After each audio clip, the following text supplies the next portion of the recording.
Game number 4 is getting underway right now. And if Greensheep's going to win, he needs a win in a big way, but he's got to win 2 straight games. And Muzzy, he's on match point. Yeah, he's not uncomfortable in the situation. He's been in the situation a lot, and he talks about he likes to take it one game at a time. And here's a little bit of a switch up from Muzzy. Yeah, I think Muzzy is once again trying to go after the Druid deck. And, you know, a very aggressive Warlock deck is oftentimes enough to get it done. And it's really hard to beat the double Flame Imp coin hand. Yeah, that's one of the stronger ones that's out there. Greensheep even has the Voidwalker too, just in case there's some pressure. Yep. Greensheep, we're going to get a glimpse of his hand as soon as we can. And that's a big Game Hunter that's getting drawn from him on the first turn. That's not what he wants to see. He's got Warlock himself, though.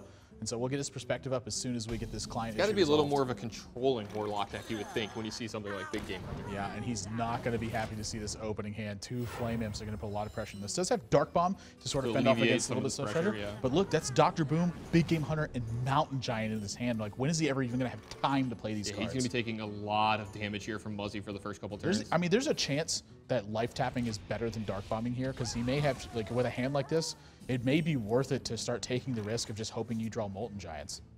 That's actually a pretty good point, but it's hard to pass up, you know, Dark Bombing here. It saves you so much life. It seems so good. Yeah, it's going to save you something like 6 to 9 life over the span of the game, and that might be the difference in the game. Yeah, Muzzy even's got Iron Beak Owl in his hand, so if Greensheep finds a Twilight Drake, that's checked. Direwolf Alpha adds a lot more pressure to this board than Haunted Creeper does, but he's going to go with Haunted Creeper first. Yeah, just kind of, you know, developing it, you know, settling in for a game that's going to go a little bit longer. He wants the resilient threat first. Yep. For Jiraxis added to hand. That's no a help. card I haven't seen in a while. I wonder if Big Game Hunter here is actually reasonable. I mean, maybe that's something Muzzy was thinking about too. You know, if he has Big Game Hunter in his hand, there's a likelihood he plays it on turn 3, and I want to have Direwolf Alpha to fight against that.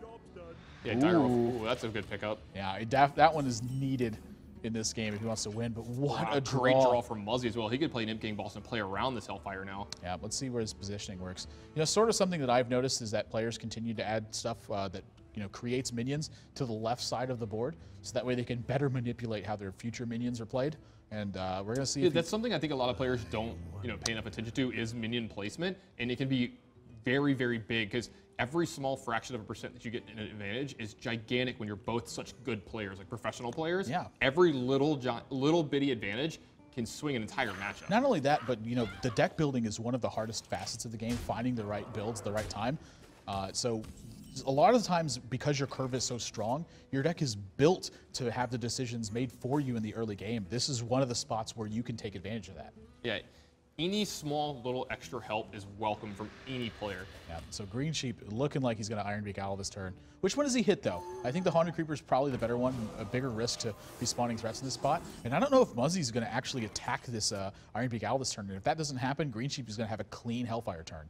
Well, I said he was going to have a clean Hellfire turn. This Void Caller is going to stick around as well. Yeah, his Void Caller is going to stick around, and he's going to get a token off of his Imp Gang Boss as well.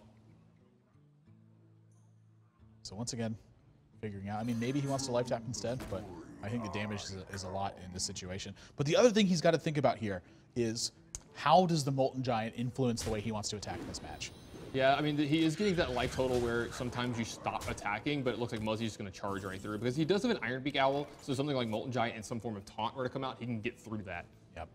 I don't think that Greensheep can afford to do anything but Hellfire this turn, honestly. I mean, maybe Mountain Giant and hope that your opponent doesn't just absolutely run you over afterwards. You know, maybe he has to look for a big Shadow Flame turn instead. I mean, yeah, you know, players are often put in situations where they have to take some form of risk to win the game, but he's going to go with, you know, the more sure play here in Hellfire. Yeah, and damage. But once again, though, Muzzy, he has to consider something like Molten Giant in this spot.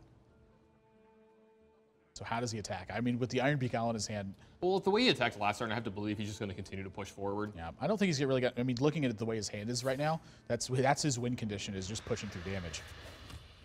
Do you think he's going to actually fully push here with Direwolf Alpha and Abusive Sergeant? I mean, there's enough Mortal Coil targets on the board as it is. Why not add another one? I mean, yeah, that's what I'm saying. It's like you get through 8 instead of 6. Yeah, I like this play, whatever. It puts Greensheep down to 4. Also keeps the demon in his hand, so you know maybe if there's just something like a second Hellfire, you know he's going to have that one extra power on board, Yeah, and that could be the difference in winning lethal, or losing right now. Yeah, and you see Greensheep realizing this is going to be a little bit too much for him.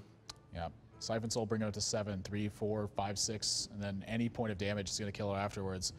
You can see he's uncomfortable about it. I mean, just look at his hand. I mean, he drew so heavy this game. Dr. Boom, Mountain Giant, Big Game Hunter, Defender of Arius with no Molten Giants, and a Lord Jaraxxus. Yeah, the Big Game Hunter and the Dr. Boom in his opening hand, not what he really wanted. You see Greensheep getting, a little unlucky. His draw is not panning out very well in this match. Yeah, I mean, what can you do? You got to feel for him. You have to draw well if you're going to win at Hearthstone, and this is part of the game.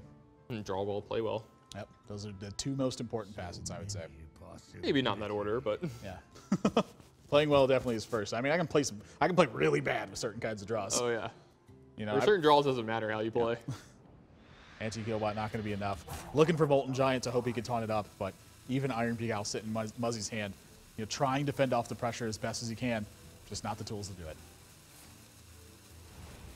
Yeah, I'm even going to try to fight it out at the end. I'm just going to Dark Bomb himself to finish with it off. A little bit of a good out on spirit his here own from terms. Greensheep. Yeah, so Muzzy going to take this match 3-1 now. He's back to 500 here in HPL, and with 5 more matches left, he doesn't have to have that many more wins to get himself to this top 8 spot. He's 2/3 of the way through the season for him now.